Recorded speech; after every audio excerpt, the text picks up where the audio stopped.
Okay, तो आज हम लोग क्या पढ़ने वाले हैं बताओ? कूलम्ब्स लॉ पढ़ने वाले हैं, है ना?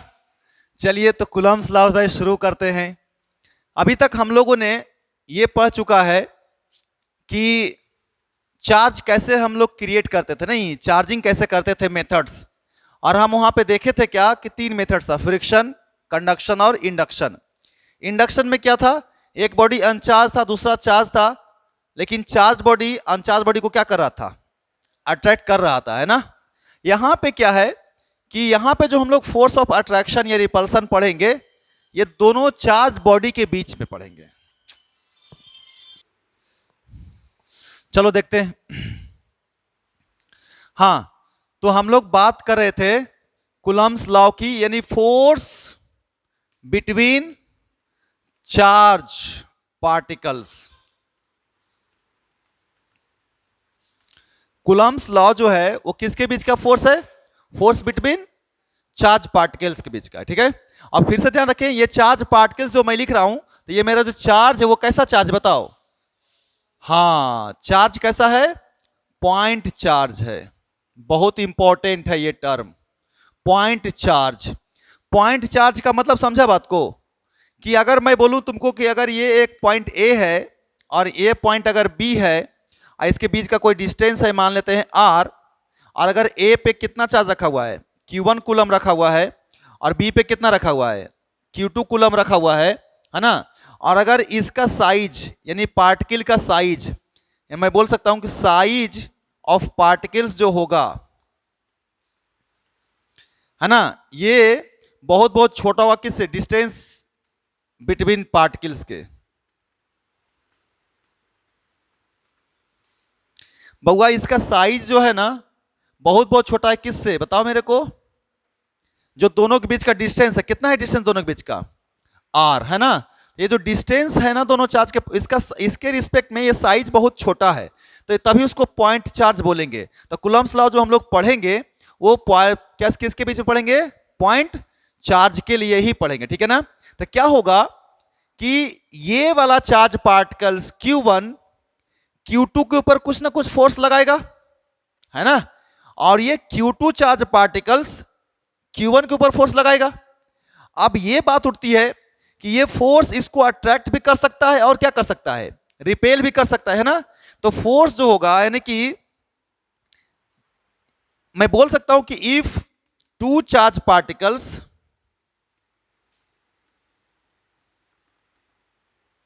यानी कैसा चार्ज है बताओ? जैसा ही चार्ज पार्टिकल्स की बात कर रहा हूं तो कौन सा चार्ज? पॉइंट चार्ज, है ना? Are separated by some distance, then each force, each charge, each point charge experience, PERI, experience, है ना, force due to presence of other charge, है ना जी? Due to presence of each other लिख देता हूं, due to presence of each other. बहुत अच्छी बात है। अब ये एक पॉइंट और क्या लिख सकते हैं, ये जो फोर्स लगेगा दोनों के आपस में वो कैसा नेचर का होगा? अट्रैक्टिव भी हो सकता है। और तो फोर्स, है ना, between two charges, two point charges may be attractive और repulsive, depends on nature, on nature of charge.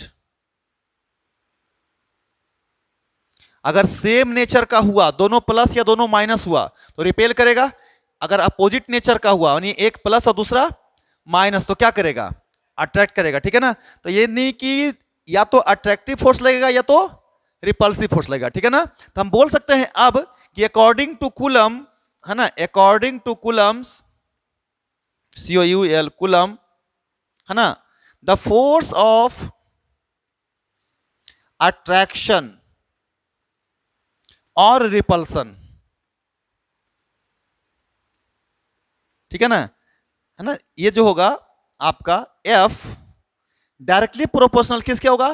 Product of charge के। फिर से सुनना, प्रोडक्ट ऑफ चार्ज के, है ना, यानी कि Q1 और Q2 के। और इनवर्सली प्रोपोर्शनल किसके होगा? Square of distance between charge. तो दोनों चार्ज के बीच का डिस्टेंस कितना है? R है ना, तो उसका स्क्वायर, यानी distance between, square of distance between charge. अगर दोनों को मैं कंबाइन कर देता हूं तो इसलिए लिख सकता हूं कि F किसके प्रोपोर्शनल हो जाएगा? बताओ मेरे को। Q1 Q2 और अपॉन में क्या? R square. यही पता है तुमको, यही फोर्स है। जब Q1 लगाएगा Q2 पे और Q2 लगाएगा Q1 पे, है ना। प्लीज ध्यान रखें, जो मैं बिटवीन लिखा हूं इसका ये कभी ये मतलब नहीं होता कि इन दोनों का फोर्स कहीं बीच में यहां या यहां या यहां या यहां लग रहा है, नहीं। बिटवीन मतलब आपस में एक दूसरे पे फोर्स लगा रहा है, ठीक है ना। तो भाई Q1 लगा रहा है Q2 पे, ऑन ऑन ऑन याद रखने का, यानी कि Q1 लगाएगा किस पे? ऑन Q2, और Q2 किस पे लगाएगा? On Q1। समझ में आ रहा है बात को? यानी इसका एक्सपीरियंस किस जगह पे महसूस होगा? बी पे कि बी से पहले? बोलिए बी पे, है ना। और Q2 का फोर्स किस पॉइंट पे महसूस होगा? ए पॉइंट पे, है ना। इसलिए बिटवीन से कंफ्यूज नहीं होना है। अब मैं इसको अगर प्रोपोर्शनलिटी को हटाता हूं तो प्रोपोर्शनलिटी हटाने के बाद वो कांस्टेंट आ जाएगा, है ना। तो क्या आ जाएगा भाई? F जो होगा वो K और फिर Q1 फिर Q2 और अपॉन में R स्क्वायर हो जाएगा। और K को प्रोपोर्शनलिटी कांस्टेंट बोल सकते हैं। K को क्या बोल सकते हैं? प्रोपोर्शनलिटी, प्रोपोर्शनलिटी कांस्टेंट या कूलम्स कांस्टेंट, ठीक है ना। प्रोपोर्शनलिटी कांस्टेंट या फिर कूलम्स कांस्टेंट। क्लियर है ना? कोई दिक्कत नहीं ना? प्लीज ध्यान रखें, ये जो मैं वैल्यू दिया हूं ये फोर्स का, फोर्स स्केलर है कि वेक्टर है? वेक्टर है। लेकिन यहां पे ये क्या है? डायरेक्शन इसमें है कि सिर्फ मैग्नीट्यूड है? सिर्फ मैग्नीट्यूड है ना। ये प्लीज ध्यान रखेंगे आप लोग, ये सिर्फ मैग्नीट्यूड है, ओनली मैग्नीट्यूड है, ओनली मैग्नीट्यूड है फोर्स की, यानी कि वैल्यू है ये। ध्यान रखेंगे, ये वैल्यू है फोर्स का, ना कि ये डायरेक्शंस है। डायरेक्शंस हम लोग लिखते हैं, है ना, देखते हैं। उतार लीजिए।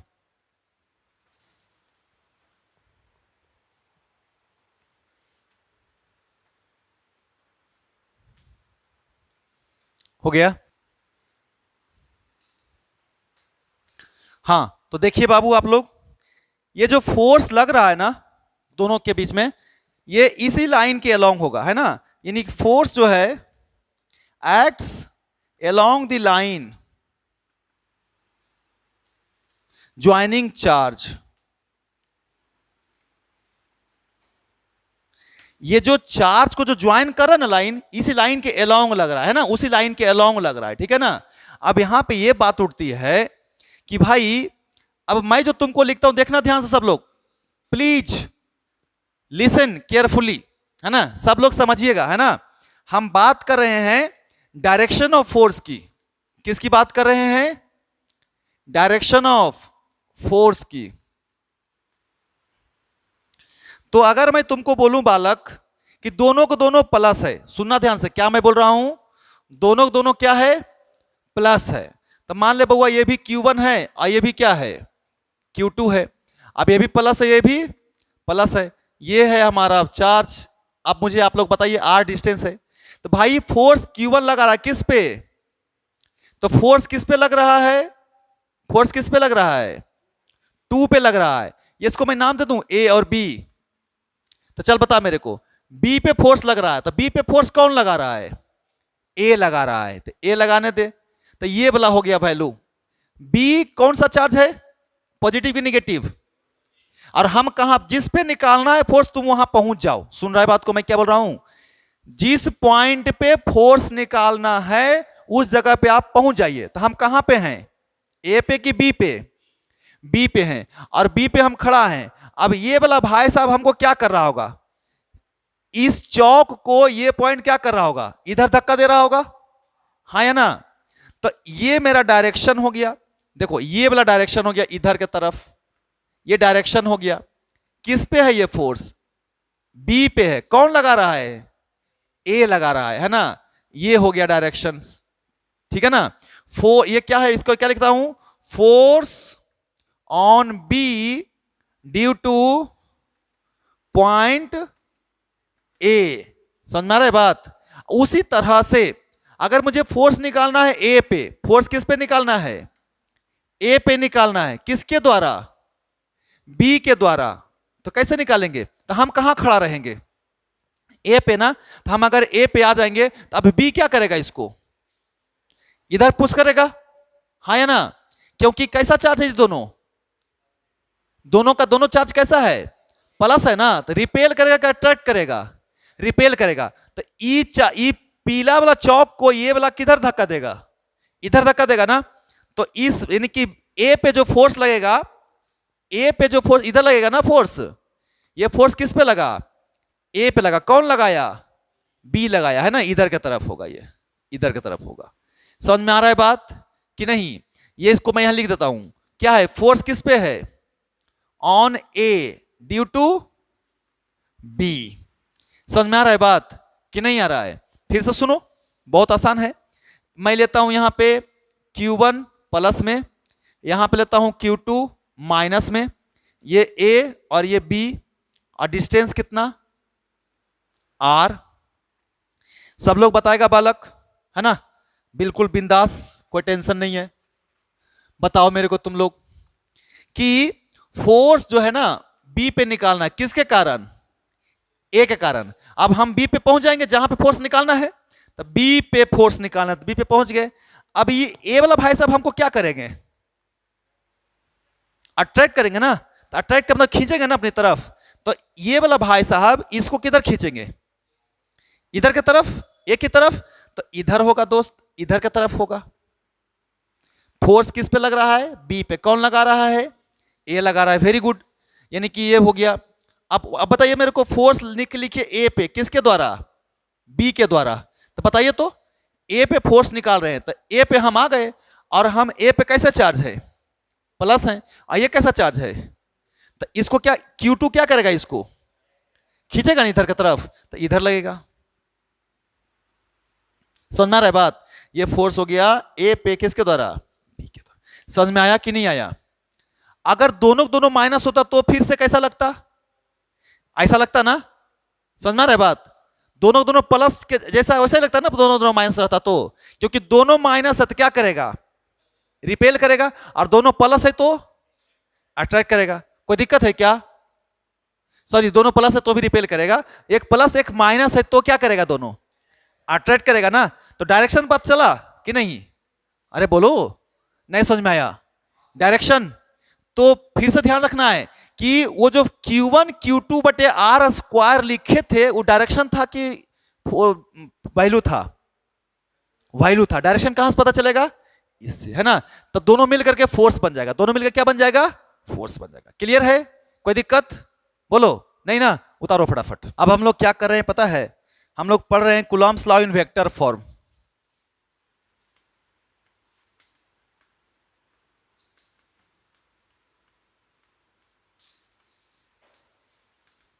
कूलॉम्स लॉ किस फॉर्म में पढ़ रहे हैं? वेक्टर के फॉर्म में पढ़ रहे हैं। बहुत ही सिंपल है। देखो इधर मान लेते हैं एक पॉइंट ए है और एक पॉइंट क्या है? बी है। यहां पे कितना चार्ज है? Q1। यहां पे कितना चार्ज है? Q2। है कि नहीं है? अब मान लें इधर की तरफ इसका ये है, एक वेक्टर है। समझना ध्यान से। आर वेक्टर अब ले रहे हैं। आर हम डिस्टेंस नहीं ले रहे हैं। आर क्या ले रहे हैं बताओ? वेक्टर ले रहे हैं। तो इधर की तरफ है ना वेक्टर का साइन, है कि नहीं है? तो अब मुझे बताओ कि मैग्नीट्यूड ऑफ आर कितना होगा? मैग्नीट्यूड ऑफ आर ऐसे लिखते हैं ना? नहीं याद है क्या? वेक्टर, वेक्टर याद है ना? अब वेक्टर की बात यहां पे थोड़ी सी करेंगे हम 5 मिनट। तो मैग्नीट्यूड ऑफ आर यानी वेक्टर का क्या हो जाएगा? ऐसा ना? या इसको ऐसे लिख सकते हैं सिंपल, बिना कोई वेक्टर के। मैग्नीट्यूड है तो कोई दिक्कत? तो वैल्यू ऑफ फोर्स क्या हो जाएगा? वैल्यू ऑफ फोर्स बताओ तो बोलेगा सर ये तो बहुत आसान है। लिखिए सर आप, F बराबर कितना बताओ? K कूलम्स कांस्टेंट, इनटू में क्या बताए थे? Q1 Q2 बटे में क्या लिखे थे? इसको वेक्टर्स कोई लेने देना नहीं है। लेकिन याद आया तुम लोगों को? कुछ याद आया कि सर हम बोले थे ना कि अगर किसी भी वेक्टर में बात करेंगे तो मैग्नीट्यूड और डायरेक्शन दोनों होता है ना? हाँ या ना?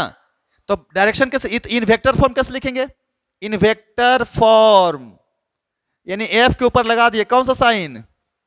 वेक्टर का साइन। बताओ वेक्टर में क्या क्या चीज होता है? मैग्नीट्यूड और प्लस। तो मैग्नीट्यूड कितना है? के Q1 Q2 अब बटा में। Very good. डायरेक्शन क्या चीज से? नहीं याद है? डायरेक्शन क्या चीज से? डायरेक्शन, वेक्टर का डायरेक्शन किस चीज से लिखा जाता है? ये कौन सा वेक्टर है?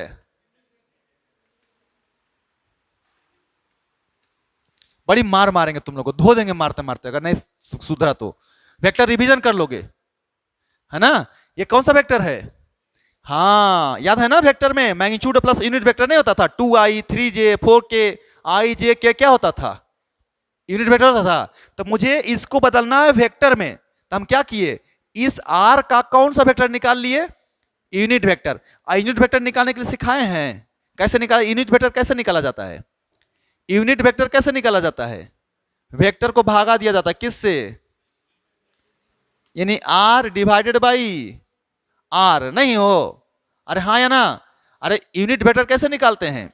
r divided by r। तो इसलिए फोर्स क्या हो जाएगा? फोर्स F बराबर क्या हो जाएगा?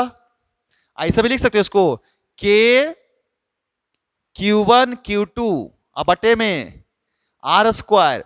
और यूनिट वेक्टर के जगह पर क्या ले सकते हैं बउआ? बताओ, बोलो। r वेक्टर अब बटे में r। तो इसको ऐसे लिख दो सर, K लिखिए, Q1 लिखिए, Q2 लिखिए, r के ऊपर वेक्टर लिखिए और नीचे क्या लिख दीजिए? ये हो गया फोर्स वेक्टर के फॉर्म में। हाँ या ना बताने दादा? बोलो होगा ना? तो E हो गया, अभी E भी फॉर्मूला हो गया वेक्टर के रूप में, और E भी फॉर्मूला हो गया। E r स्क्वायर कब लिखेंगे? जब यहां पे r स्क्वायर रहेगा तो यहां पे कौन वेक्टर रहेगा? यूनिट वेक्टर रहेगा। लेकिन जब यहां पे r क्यू रहेगा तब यहां पे क्या रहेगा? r वाला खुद वेक्टर रहेगा। हाँ या ना? r वाला खुद वेक्टर रहेगा। रहेगा कि नहीं रहेगा? बहुत अच्छी बात है, यहां तक तो किसी को कोई दिक्कत नहीं है। लेकिन अभी रुको, हड़बड़ाना नहीं है, अभी आराम से समझिए। अब इसको मैं मिटाता हूं, वेक्टर फॉर्म में लिखता हूं। अब देखो बच्चा लोग, ये 1 नंबर पे है, ये 2 नंबर पे है। सुनो बालक, सब लोग ध्यान देंगे। मैं क्या बोल रहा हूं कि force on Q2 due to Q1, सब लोग ध्यान से देखेगा, please listen. Force on Q2 due to Q1, यानी कि फोर्स किस पे निकाल रहे हैं? 2 पे। किसके द्वारा? 1 के द्वारा। अब मान लेते हैं ये भी प्लस है और ये भी क्या है? प्लस है। दोनों क्या है? प्लस है। तो क्या करेगा? रिपेल किया अट्रैक्ट। अरे बोलो ना, रिपेल। किधर की तरफ? इधर की इधर। बोलो, किस पे निकाल रहे हैं फोर्स? 2 पे। 2 कहां है? तो हम यहीं न रहेंगे, हम यहां आ गए। अब हमको Q1 क्या करेगा? धक्का देगा। किधर की तरफ? इधर की तरफ। तो देखो तो, इधर की तरफ दे दिया धक्का, इधर की तरफ दे दिया धक्का। ये कौन सी है? फोर्स है। कौन सा फोर्स है? 2 पे। किसके द्वारा है? किधर की तरफ है? इधर की तरफ है। और r का डायरेक्शन भी किधर की तरफ है? उधर है। तो प्लस की माइनस? फोर्स का डायरेक्शन और r के वेक्टर का डायरेक्शन क्या है? सेम है। तो यहां पे क्या लिखेगा बताओ मेरे को?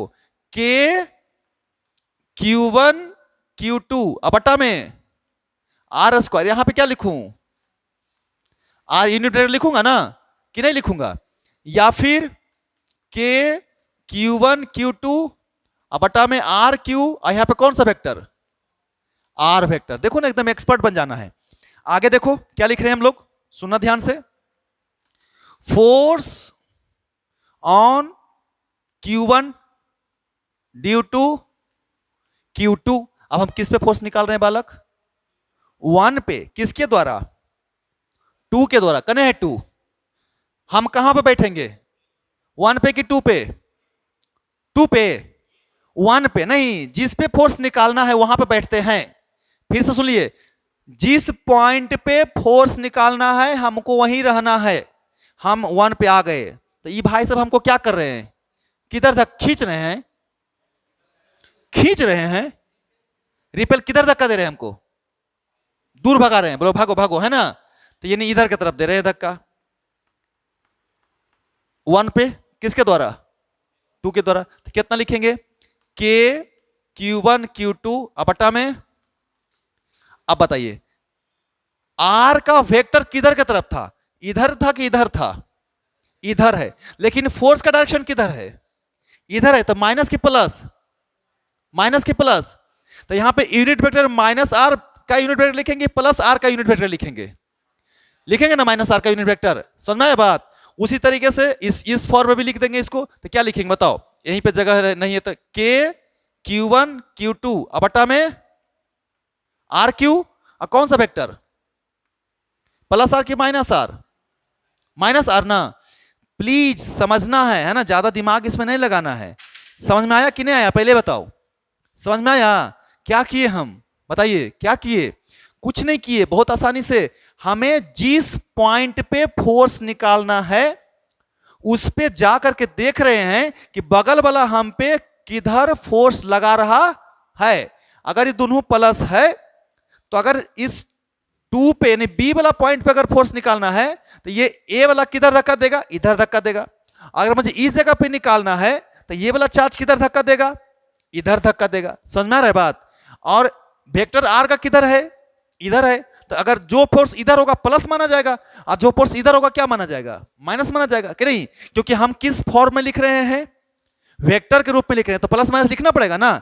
मैग्नीट्यूड में कोई मतलब नहीं है प्लस माइनस का, लेकिन इसमें तो, समझ में आया बात। तो ये हो गया वेक्टर रूप कूलम्ब्स लॉ का। क्लियर है कि नहीं है, उतार ले फटाफट। तो हम लोग अब बात करेंगे, पता है क्या, बात करेंगे वैल्यू का, वैल्यू ऑफ के, एंड एक चीज और लिखेंगे, परमिटिविटी कांस्टेंट। ये दोनों है क्या, इसको समझेंगे।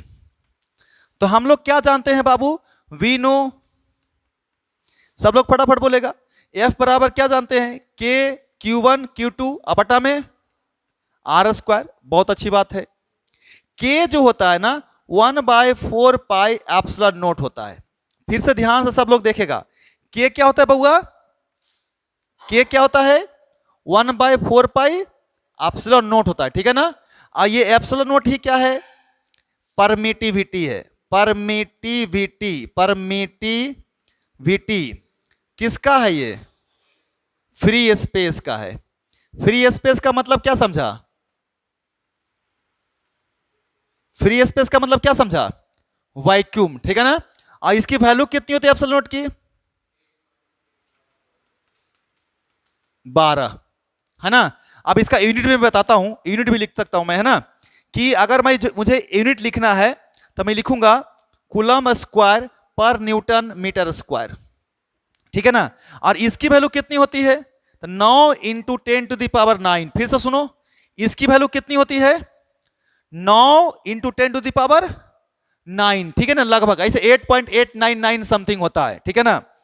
तो अगर मैं तुमसे बात करूं तो इसकी यूनिट कैसे लिखूंगा मैं, यानी के का यूनिट लिखना था, के का यूनिट कैसे लिखेंगे बताओ तो के को आर से इधर मल्टीप्लाई कर देंगे और Q1 Q2 क्या कर देंगे, देखो ना इधर ध्यान से, के को लिखना चाहे तो क्या लिख सकते हैं, के को एफ इंटू में क्या लिख सकते हैं आर स्क्वायर, और बट्टा में क्या लिख सकते हैं Q1 Q2। तो देखो यूनिट इसका लिखना चाहिए तो न्यूटन, फिर बट्टा में कूलम स्क्वायर।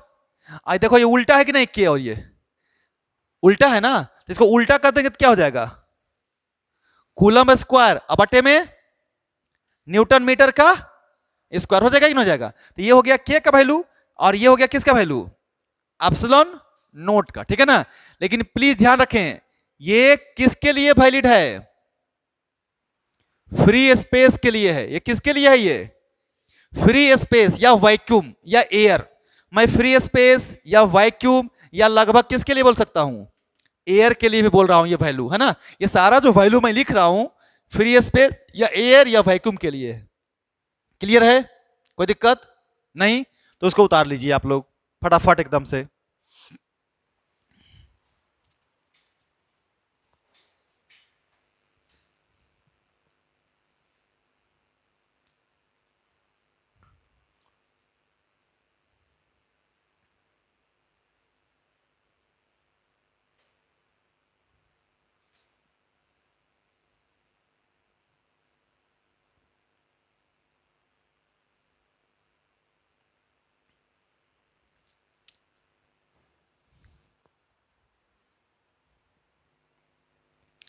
क्या है बाबू कि कभी कभी डायमेंशन ही पूछता है के का। किसका डायमेंशन पूछ देता है? हाँ, डायमेंशन भी के का पूछ देता है। तो देखो तो के की जगह पर क्या लिख सकते हैं? Newton metre square. अब बटा में क्या है? न्यूटन का डायमेंशन पता है तुम लोगों को? M L T minus 2। Very good. और मीटर स्क्वायर का एल स्क्वायर। अब कूलम का बताओ? आई इंटू टी होता है, नहीं, आई इंटू टी, यानी करंट इंटू टाइम, है ना, करंट इंटू टाइम, है ना। तो एम्पियर इंटू टाइम का क्या लिख देंगे? यहां पे स्क्वायर लिख देंगे, है ना। 10th में पढ़ा होगा ना, क्यू चार्ज बराबर आई इंटू टी, कि नहीं? तो करंट गुना टाइम, है ना। तो एम्पियर गुना टाइम। तो अब देखो तो क्या आगे बताओ? एम एल और एल स्क्वायर कितना हो जाएगा? एल 3 हो गया 3, और टी का स्क्वायर ऊपर जाकर कितना हो जाएगा? -2। अब पहले से -2 है, कितना हो जाएगा? T minus 4। आई एम्पियर का स्क्वायर ऊपर जाएगा तो क्या हो जाएगा? -2 हो जाएगा। ये के का डायमेंशन हो गया। अब सुन ध्यान से, अगर तुमको के का डायमेंशन पता है तो एप्सिलॉन का भी डायमेंशन निकाल सकता है। जस्ट इसका क्या उल्टा, जस्ट इसका क्या? तो डायमेंशन ऑफ एप्सिलॉन क्या हो जाएगा? डायमेंशन ऑफ एप्सिलॉन नोट क्या हो जाएगा? जल्दी बोलो, उल्टा कर दो। m के पावर -1, l के पावर -3, t के पावर 4 और a के पावर 2, है ना। ये हो गया डायमेंशन किसका? एप्सिलॉन का। और ये डायमेंशन किसका? 12th में कभी कभी बोर्ड में पूछ देता है कि what is the dimension of K, what is the dimension of epsilon naught, है ना। तो अभी आपको पता होना चाहिए, ठीक है ना। तो ये था बेसिक, अगर मैं बात करूं तो कूलम्स लॉ की, ठीक है ना, कूलम्स लॉ का। एक क्वेश्चन कर लेते हैं, है ना। जैसे कि मैं बोलूं क्या कि फाइंड फोर्स बिटवीन, है ना, 2H प्लस एटम, है ना, सेपरेटेड बाय 1 सेंटीमीटर। देखिए जी, एगो यहां पे H प्लस आयन, एगो यहां पे H प्लस आयन है, एगो यहां पे H प्लस आयन है ना। अब इसके बीच का गैप कितना बताओ? 1 सेंटीमीटर। तो बताइए फोर्स की वैल्यू, वी नो फोर्स की वैल्यू क्या होती है, बताओ फोर्स की वैल्यू। अच्छा, ये H प्लस का मतलब प्रोटॉन ही है ना इसके अंदर। अरे H प्लस का मतलब कौन है? नहीं समझ में आ रहा है क्या? ये इलेक्ट्रॉन तो गया, एगो हाइड्रोजन में एगो इलेक्ट्रॉन एगो प्रोटॉन होता है, तो एक इलेक्ट्रॉन तो गया तभी तो प्लस बना, बचल कौन है इसके पास? प्रोटॉन, है ना। तो बताइए मेरे को, के Q1 Q2 बटा में R स्क्वायर। के की वैल्यू बोल SI यूनिट में 9 गुने 10 के पावर 9, ठीक, उनटू Q1 Q2। चार्ज बताओ इसका, प्रोटॉन का पता है ना, 1.6 गुने 10 के पावर -19। अब फिर से एक और चार्ज, इतना ही ना, कितना? 1.6 गुने 10 के पावर, अब बटा में डिस्टेंस बताओ। 1 सेंटीमीटर का मतलब कितना? -2 मीटर। तो 10 के पावर -2 का स्क्वायर। चलिए अब तो बहुत, 16 गुने 16 256, 2.56 होता है ना।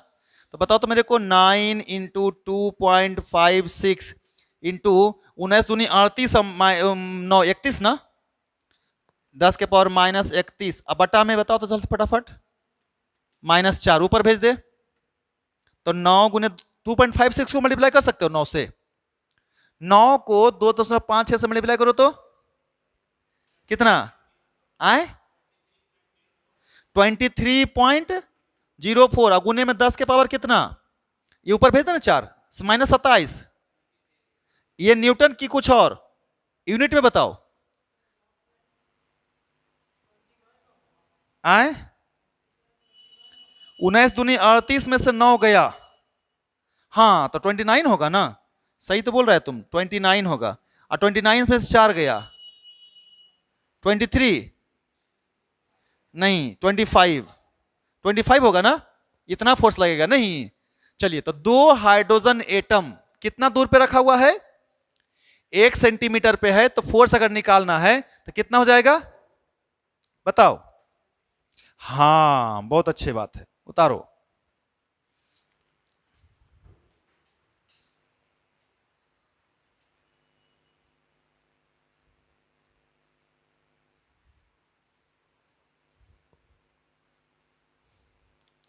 जानते हो चार्ज के बारे में अगर मैं तुमको बात करूं ना, तो चार्ज आपका कूलम में रह सकता है, माइक्रो कूलम में रह सकता है, मिली कूलम में रह सकता है, नैनो कूलम में रह सकता है, फराडे में रह सकता है।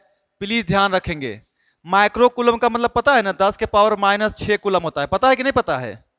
आए मिली कूलम का मतलब 10 के पावर -3 कूलम। हाँ वेरी गुड। नैनो कूलम का मतलब -9 कूलम। अब फराडे का मतलब बताओ। 96,500 कूलम, सबसे बड़ा यूनिट है ये।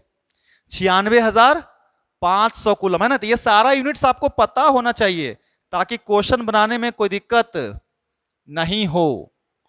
ओके बालक।